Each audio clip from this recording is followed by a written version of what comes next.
Okay, hey everybody, welcome back. Tonight we're going to talk about wines of Germany. And this does correlate with page 547 from the Wine Bible. There is some new information, however, the wine classification system for Germany recently updated for how they're classifying things. So that has been updated in this presentation, but it might not be reflected in the Wine Bible because that is an older publication, of course. So anyways, we're gonna dive right into Germany. Very exciting, very beautiful country, home of the Neuschwanstein Castle, which inspired Walt Disney's Sleeping Beauty Castle, which is fun for all of my Disney fans. And then of course, we can't go on without crediting the Biergartens that are in Germany and the wonderful Oktoberfest that they have there. So wonderful, wonderful country to dive into for many things, but tonight we're going to focus on wine. So our outline for tonight is we're going to mention some fun facts, the regions, climates, grape varieties, denominations, and laws. We're going to learn how to interpret labels, cover some famous blends, and then also talk about the winemaking styles and methods that are famous and popular in this country. So, some fun facts. Germany is considered one of the top producers in the world for fine white wines and botrytized wines. But botrytized wines, of course, we're going to learn about in a couple slides, but that's a very sweet wine that utilizes the fungus noble rot, basically, to create sweet, honeyed, characteristic wines. And it utilizes a wet climate to do that style of wine. The majority of fine German wines are actually dry, contrary to what our perception is here in the States. When we think about German wines, a lot of Americans think, oh, it's all the sweet stuff, and I don't like sweet stuff. Well, they make a lot of amazing, fantastic dry wines as well, and their sweet wines are often highly prized and very expensive, even though the ones that get imported here are very cheap. So there's a lot to be said about the quality of German wines and winemaking, right? So the expensive late harvest sweet wines that I mentioned would include like Bier and Auslese, Trockenbier and Auslese, and Eiswein, which we'll talk about. So they're different different layers of designation for sweetness for wines. Also, interestingly enough, the German word for vineyard is Weinberg, which translates to wine hill, and is very accurate because some of the country's best vineyards are on very, very steep slopes, some of them up to a 70% incline. So here we have Erziger Wurzgarten in Mosel Valley, and you can see just how steep these slopes are, and it's a total bucket list item, but the people who work in the vineyards and harvest these vineyards for these very, very extremely steep slopes have kind of like this, it almost looks like a roller coaster cart system, as you can see this gentleman here, where there is an engine that pulls up and down this track, and there's bins that hold grapes. So as you pick, you fill these bins, and then this like track system goes up and down the hill. And just the child in me thinks this would be just the coolest thing to see. Not to mention just a beautiful view as well. So lots of really fun like quirks and interesting ways that Germany produces wine, right? Very different than the U.S., right?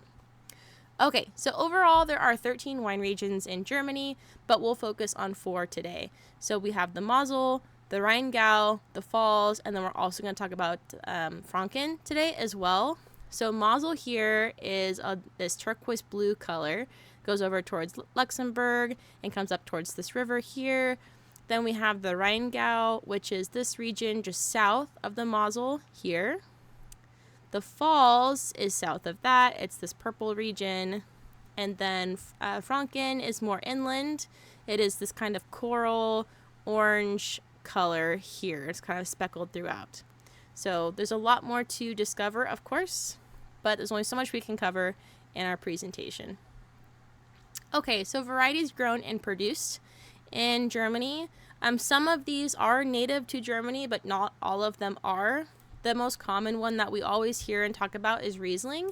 And German Rieslings are beautiful, highly sophisticated wines, and definitely require their own day in the light, their own spotlights. But there's also Gewürztraminer, which is one of my favorites. And then there's also Grauburgunder, which is Pinot Gris. So Grauburgunder literally translates to gray Burgundy, which is a perfect name because it's Pinot Gris. The name Gris also means gray in French. And then we also have Müller-Thurgau, Muscateller, which is also yellow muscat. Then we have Rieslaner, which is a cross between Riesling and Sylvaner. We have Cherub, and then we have Sylvaner, which is native to Austria. We have Weissburgunder, which means white Burgundy, so Pinot Blanc. And then we have, for our red wines, Blauer Portugieser, Dornfelder, Spätburgunder, which is red Burgundy, and Pinot Noir. And then we have Syrah, or it might also mean black Burgundy. I'm not quite sure.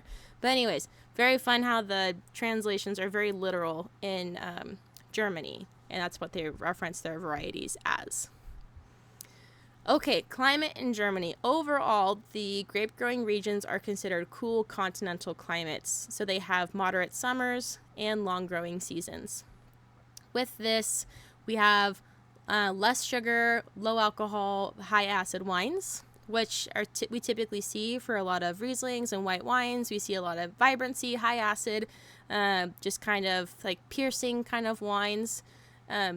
However, we have seen a huge shift because of climate change, and the past couple of decades, we've seen increasing mean temperatures across the globe, essentially.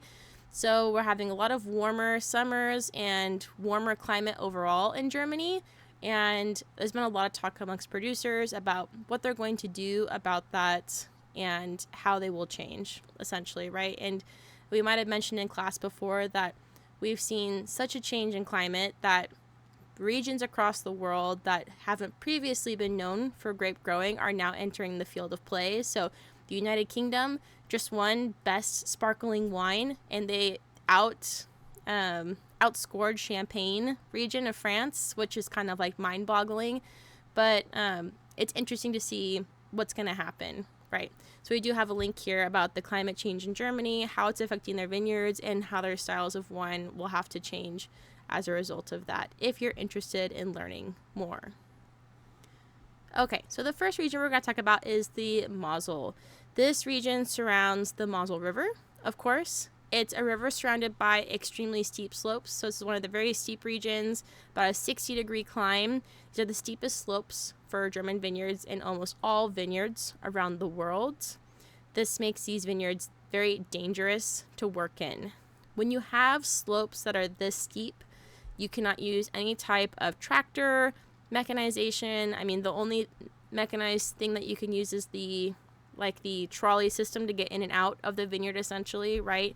If it's wet, if it's raining, the soil can be moist. People could slip, right? It's very challenging as it is to physically work in a vineyard, even on a flat surface. Let alone to work on an extreme slope. It becomes very difficult, right? Heaven forbid you twist an ankle or you fall, right? It could be very dangerous in general and not ideal. So it's very, very hard to work in. For the Mosel region, they're most known for their Riesling, but they also produce Müller-Thurgau and Pinot Noir, which is very interesting. And as you can tell, just these slopes are insane. Okay, so if we were to zoom in specifically on a Riesling from the Mosel region, this is a Riesling that would have very bright acidity and clarity of fruit flavors. It's been reported to have citrus, apple, and lime, all in common. Interestingly enough, as Riesling ages, it develops a petrol character. And for those that might be a little off-put by that, petrol it's an acquired taste. It's kind of like this mineral component to a wine that develops this character, and it's not off-putting by any means, but it is bizarre for someone who might be new to the wine world and be new to wine tasting, for sure.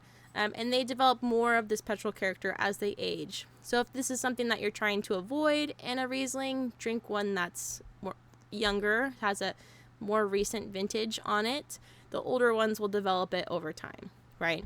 Some of the other characters that have been reported by Wine Folly are beeswax and jasmine. So overall, Rieslings are beautiful wines, highly underrated here in the States, but to be fair, the Rieslings that we get imported are not always the best representation of what the country holds. A lot of it is just trade agreements and what comes across the seas, right? So if you get the chance to travel, I highly encourage you to go out and try it in the land. So it's also been quoted to have remarkable finesse, elegance, and aging potential. And we don't always think of white wines being something that can age well, but the things that contribute to aging for wine would include its acidity. So high acid wines will age very well. Wines that are very sweet will age very well. Wines that have very high alcohol will also age well. And then lastly, wines with high tannin will age well as well. So any of those components or a combination of all of those components will lead to a wine doing well for a long time in a cellar. Okay, another fun variety to mention would be Müller-Thurgau. So this is actually a relative. It's a cross between Riesling and Madeleine Royale grape varieties. It's not normally highly spoken of. It can often be described as bland, sadly. It's normally used as a blending wine because of these characteristics, but this wine has an interesting history because it helped rebuild the German wine industry following World War II. And the German wine industry was hit dramatically during World War I and World War II. It's interesting to see, if you want to dive into it, there's some really interesting resources about how they had to adapt to lack of food, lack of workers in the industry, the things that they were using, like there was a shortage of chemical fertilizers, so they were trying to use manure instead. There was a shortage of manure because all of the local cattle were being eaten to feed the soldiers in the war, and so it's just kind of like this crazy scramble to get by at the time. So Müller-Thurgau was a cheap, sweet wine that was sold that gained a lot of traction that helped rebuild the wine industry after that time, right? So it's still seen in a kind light because of that, even though the wine itself doesn't necessarily have a good reputation as far as quality, but it did have a purpose and it did help this industry out at one time, right? So some of the flavors associated with Müller-Thurgau are peach, rose petal, lemon, lime, and flint, interestingly enough. So we're already starting to see a trend of this mineral component in German white wines, which I think is really interesting. We also have that really high acid lemon and lime zest. We have a floral component with the rose petal, and then we have like a ripe stone fruit peach. So you can already see that there is some similarity between the Riesling and the Müller-Thurgau, and rightfully so because they are relatives of each other, genetically speaking. Okay, now we're going to move over to the Rheingau, which follows alongside the Rhine River. This has the longest history of quality winemaking in Germany, so it's a very big region, right? It's known to be very serene, very aristocratic wine region with an endless blanket of rolling vineyards. There's a lot of vineyard classifications here. You'll see lots of labels labeled with different things, right? There's lots of like districts within the Rhine region. So there's just a lot of complexity and a lot of fun things to explore there. Their specialty is Riesling. Shocker, right? It accounts for over 80% of their vineyard plantings in this region. This region does get more sun, however, compared to other regions of Germany.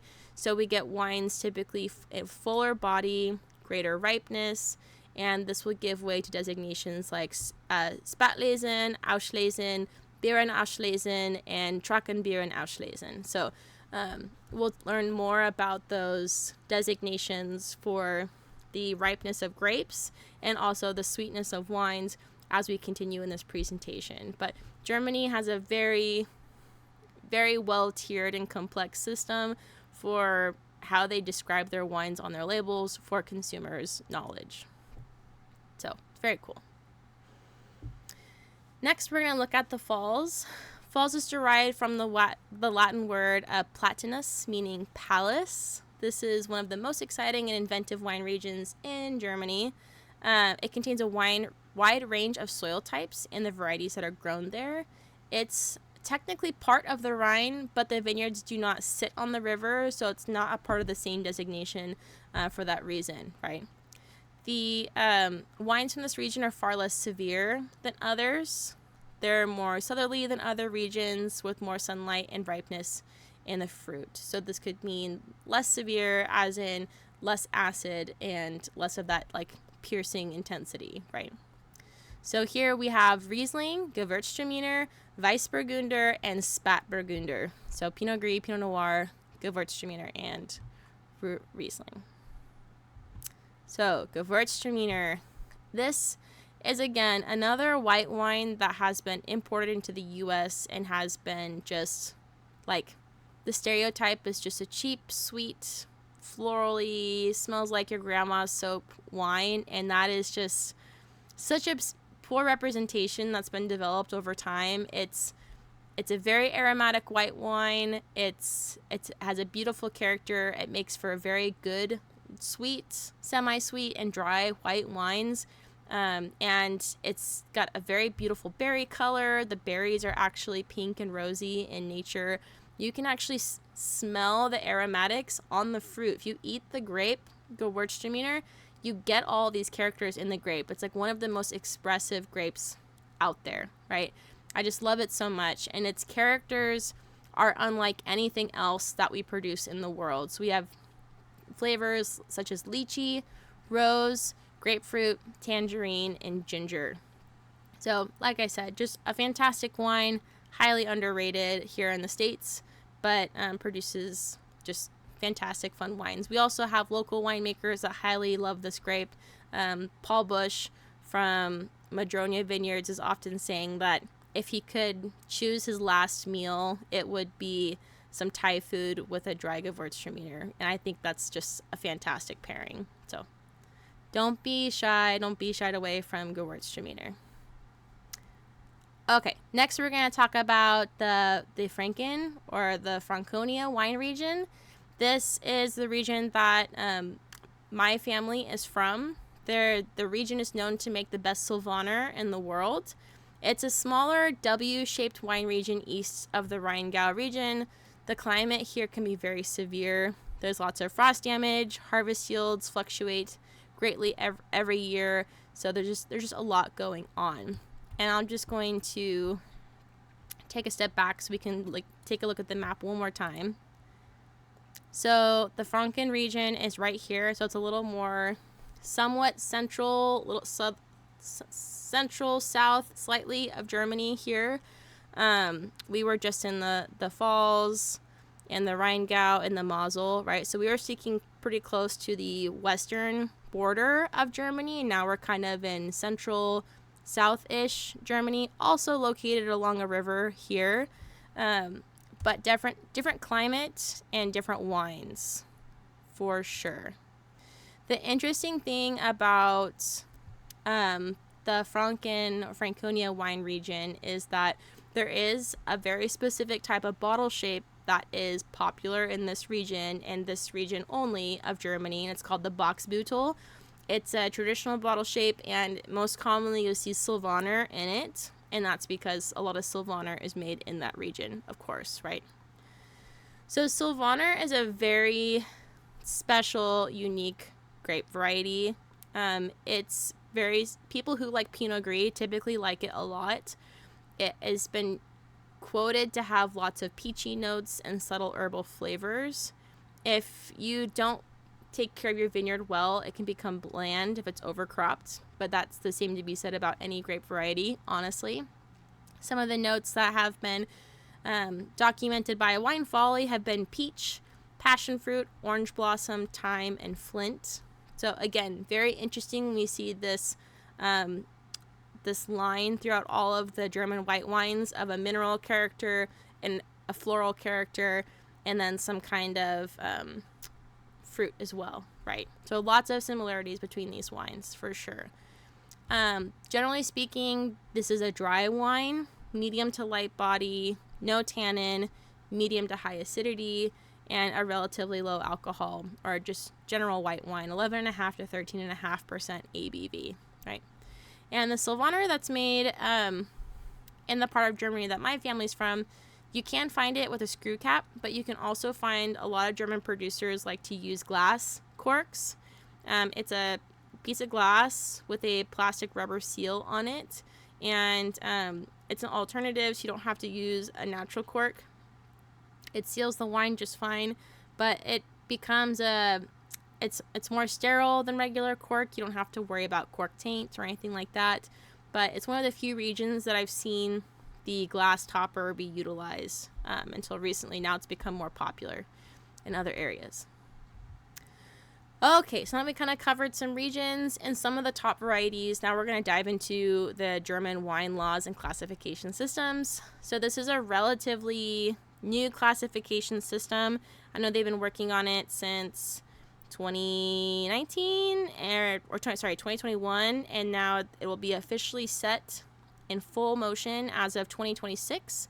So we are currently in October of 25. So about 1 year or just a couple of months, really, we'll see that this is the full-blown new way of systems for German wines. So there's kind of like a 3-pyramid tier system for this German wine laws. So we have our basic German wine, Deutscher wine, Landwein, and then with quality wines. Then in the pyramid tip of quality wines, which follows the protected designation of origin for all of Europe, right? Within that, we have quality wines. So then we have 4 tiers within quality, and then it goes by wine growing area, the region, the village, and then at the very top of that, more specifically, the vineyard. Then for the vineyard, there's another 3-tiered system, 3 to 4, and this is a tiered classification system for single vineyard wines. So there's single vineyard, Einzelage, and then there's Premier Cru, which is Erstes Gouaches. And then we have Grand Cru, Grosses Gouache. Sorry if I mispronounced that. But those are the 3 tiers just for single vineyard wines. And then as we go through these slides, we'll learn that there's even one more above that, which is a single plot or block within a vineyard or parcel. And that's to follow the designation that Burgundy does as well for their wines. I do have a link to this information from the Wine Scholar Guild. Very good, reputable source for classifications and laws. They're one of the folks that do award sommelier certifications, so I highly trust what they have to say. Okay, so starting at the very bottom, we have Deutscher Wein, which is just German wine, right? This is a very basic level, entry-level category in Germany's wine classification system. All of the grapes, of course, must be grown in Germany. They do have alcohol requirements and a minimum acidity requirement. This does not follow under PGI or PDO designation, right? So protected designation of origin, protected geographical indication. So this does not fall within the European guidelines for that. So it's just a very generic wine category for Germany. So this is the bottom of the pyramid. Then we have Landwein, which means country wine. This does have regional identity, modest quality. We have more requirements for this. We have at least 85% of the grapes must come from the stated Landwein region. There are 26 total in Germany. These are typically dry or off-dry wines, so Trocken or Halbtrocken. There are alcohol requirements for these wines as well. This is equivalent to the European Union's PGI classification, so protective geographical indication. This is also popular among natural wine producers, but only 3.5% of German wine classifies as Landwein. Next, as we continue to go up this pyramid, we have quality wines. So Qualitätswein, this is the core of German production. This is 60 to 80% of all German wine, depending on the vintage, of course. Must come from one of 13 wine regions of Germany. And then the grapes must be legally approved grape varieties, so it can't just be anything you want to grow. There are minimum alcohol requirements specific to each region. As of 2021, Qualitätswein may be replaced by GU, which is the same as Protected Designation of Origin, or PDO. So if you are reading through a wine label of something from Germany and you see GU instead, or Qualitätswein, a lot of these words are basically synonymous to each other at this point. Hopefully, as we continue through 2026 and beyond, we'll see a more streamlined, understandable classification or naming, right? But since we're still kind of in that transition period, you might see many different things on labels, right?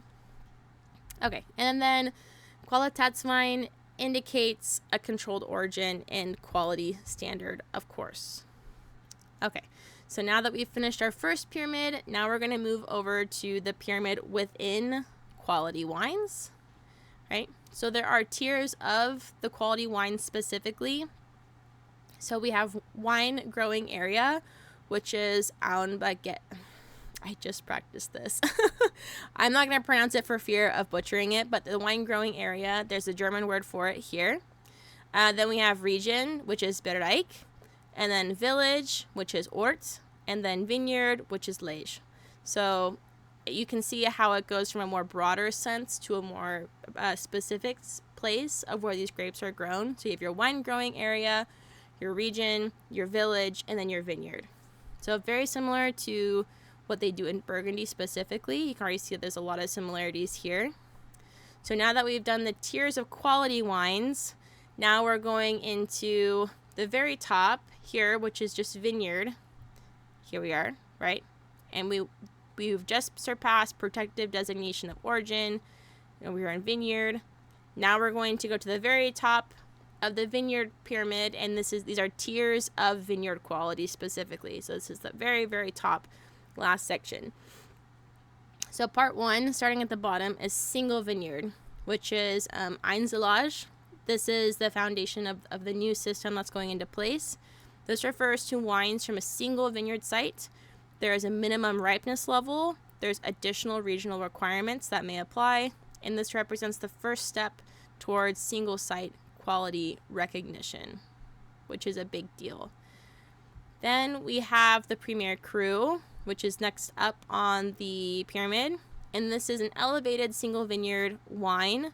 So this is a single variety. There are yield limits put into place, so they can only produce 3.6 tons per acre on flatland, 4.2 tons per acre on steep slopes, right? They get more tons per acre on a steep slope because the spacing of the vines might have to be larger. So you're dealing with less vines. They might have to be smaller for the planting. So you'll have a different spacing requirement, essentially, right? So that's why the yield limits are different for flatland versus steep slopes. You have a minimum alcohol, which is 11%, and it must come from a declared vintage and specific site.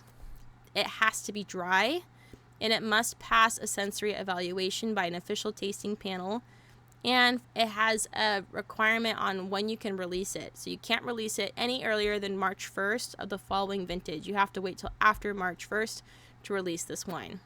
So very high requirements. Then we have our what's equivalent to the Grand Cru, so at the very top of our pyramid represented here. This is for traditional, regionally characteristic varieties. Manual harvest is absolutely required. Very strict yield limits, only 3 tons per acre, whereas the last one was 3.6 tons, so it's even more intense. Minimum potential alcohol is 12%, whereas the last one was 11. So less yield, even higher alcohol, more ripening, declared vintage and site. This can also only be dry. It must pass, again, an official sensory evaluation, and then the release dates are even more intense. So for white wines, you cannot release it until after September 1st, so the year after the harvest. And for red wines, you cannot release it till June 1st of the second year after harvest.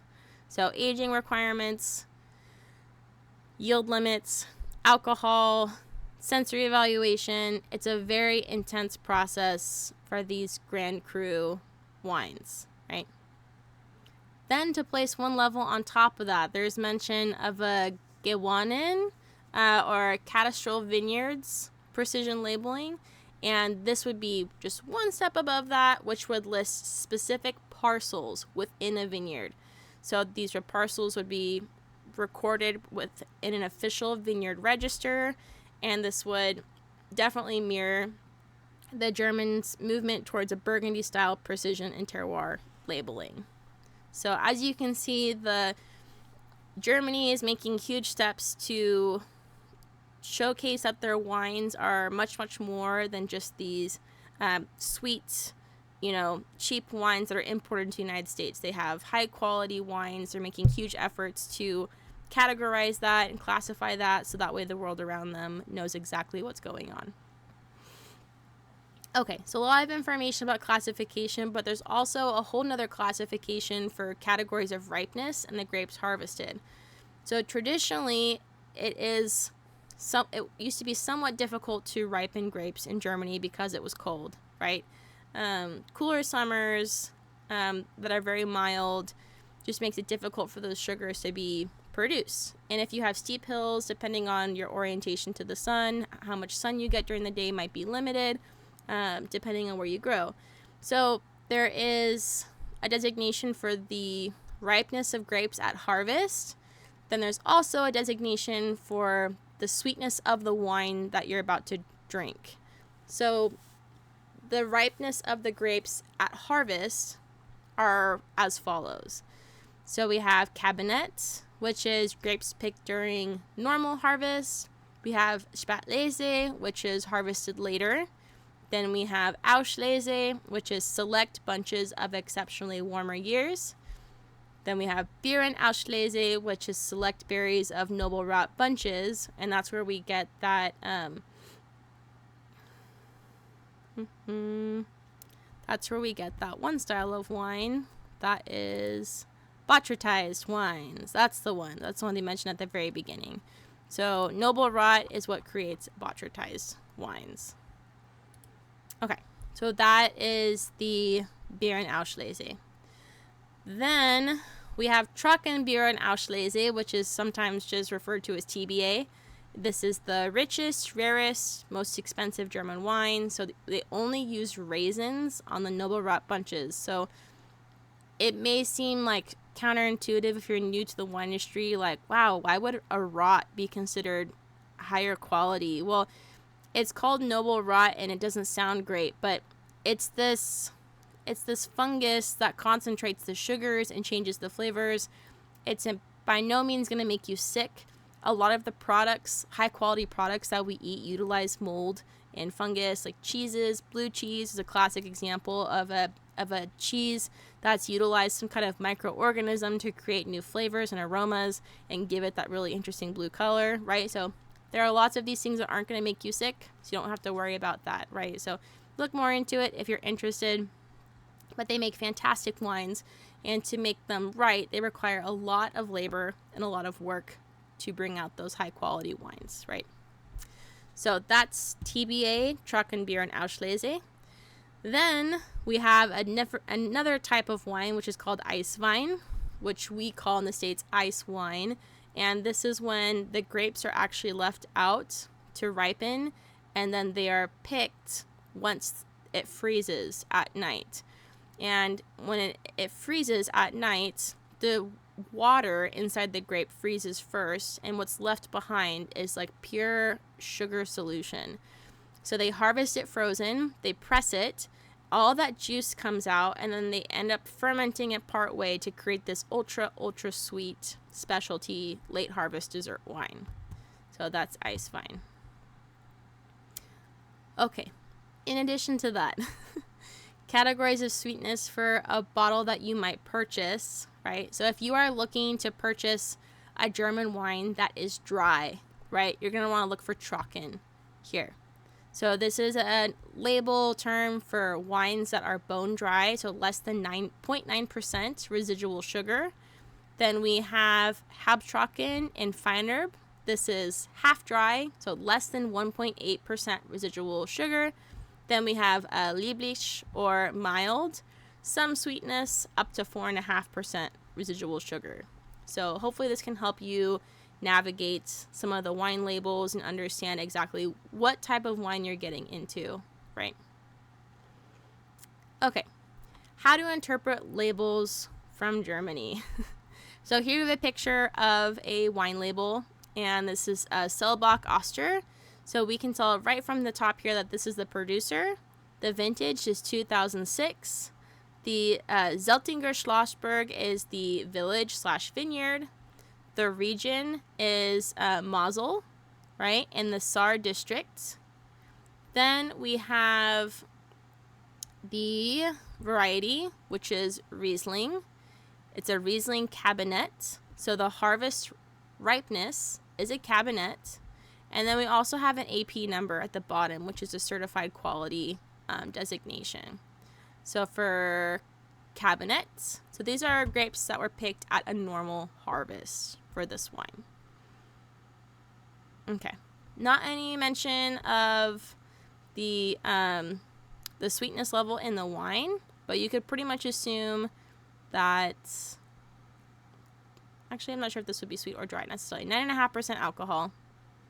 So there might be more information on the back label, but that is an overview of kind of how to start to understand German wine labels. Okay, and then this could all change with the new system that's coming into place too. Okay, winemaking styles and methods. Ice wine, right? So this is something that's harvested frozen to concentrate the sugars to create this ultra sweet, ultra specialty wine. And because of the climate change in Germany, there are actually multiple vintages that not a single producer in Germany could produce ice wine because it didn't get cold enough because the temperatures are rising. So this is something that some U.S. producers have started doing very northernly that do get cold enough, like up towards the border near Canada. These are generally really expensive small bottles of wine. So they're sold in a half size, 375 milliliters. It's typically served cold. It's a low alcohol. The juice is only fermented part of the way, so about 6%. And like I said, very expensive and highly prized, very intense wines. These are typically produced in the Mosel, Rheingau, Pfalz, and Rheinhessen regions. But you can also find, obviously not German, but you can find American versions of this readily available at like your local Total Wine. And it's not just made with white wines. We have some interesting ones here. We have a Cabernet Franc, which is this beautiful kind of potion-like red color. Then we have Gewürztraminer, Riesling, Gruner Veltliner, and Vidal Blanc as well. Okay, and then that brings us to our student learning objectives. Interesting composition of events today with our presentation, but so much more to learn about Germany, of course. Unfortunately, we don't have time in this course to cover other amazing regions like Austria that are very similar to Germany, but we do have a fantastic lineup of wines if anyone wants to try that. And if you have any questions, feel free to send me an email. But otherwise, I look forward to seeing you guys next time.